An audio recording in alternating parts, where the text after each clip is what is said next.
Si Gian Mamuyak nga ba ay papunta na sa Magnolia Hotshots? Noong mga nakaraang araw ay sinabi ng Rain or Shine na open na sila na i-trade itong si Gian Mamuyak. Dahil nakikita raw nitong Rain or Shine na mukhang magiging maganda yung kanilang tsansa na mag-move on muna kay Mamuyak as long as magiging mahusay din naman yung kapalit.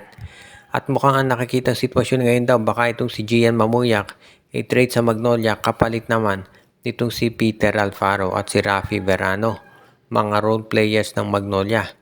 Kung sa bagay ito si Mamuyak role player din yan. So sa tingin ko magiging patas lang ang nabanggit na trade. Sa ngayon kasi ang Magnolia Hotshots ay naghahanap ng mga additional point guards na magiging kapartner nitong si Jerome Lastimosa. Alam natin na usually ang rotation ni Coach LA dyan, si Jerome, si Paulie at si Mark Baroka. Pero kung may dadagdag mo dyan si Gian Mamuyak, magiging mas malalim yung kanilang backcourt rotation at magdadagdag sila ng flexibility. Ang magiging issue lang kasi dito sa trade na yan ay kung ito si Mamuyak ay papayag na lumipat sa Magnolia dahil alam natin meron nga itong offer mula sa Japan B-League. Pero kung maganda naman yung i-offer ng Magnolia, sa tingin ko makukumbinsi nila si Mamuyak na manatili na lang dito at maglaro. Magiging maganda rin itong development para dito sa Magnolia at sa tingin ko magiging isa to sa aabangan ng marami talaga para masiguro na sila talaga magiging ready na para dito sa susunod pa na mga matitinding movements na gagawin nitong Magnolia. At syempre, Rain or Shine, hindi naman yan malulugi dahil alam natin at si Coach Yengyao magaling yan maghasa ng mga players. So mailalabas niyan yung galing nitong si Rafi Verano at si Peter Alfaro. Mabibigyan niya ng minuto dahil dito sa sistema ng Rain or Shine na lahat ng players ay binibigyan ng minuto para maglaro. Kaya sa tingin ko, magiging maganda to para dito sa Rain or Shine Elasto Painters. Lalo na at nakikita natin kung gaano sila kahusay pagdating dito. Sa ngayon naman, itong Meralco Bolts ay isa pa dito sa mga teams na tinitignan na kung magkakaroon ng coaching change.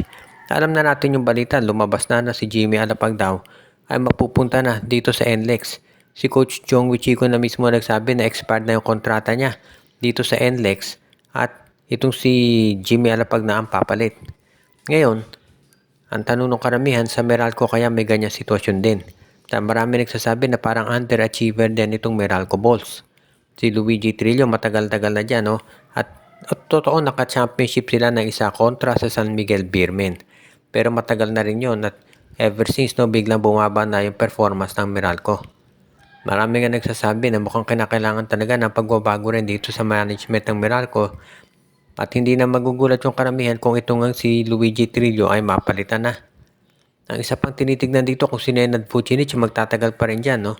Dahil matagal na rin itong consultant at syempre, sabi nga nung iba siya ang totoong coach nitong Meralco. Anyway, sa ngayon itong Meralco Bots naman, marami daw adjustment na gagawin doon sa lineup nila para maging mas malakas at hindi na ako magugulat kung talagang ito yung kanilang pinaplano. Kaya nga kung sakasakali, magiging mas okay na rin to para dito sa kanilang roster.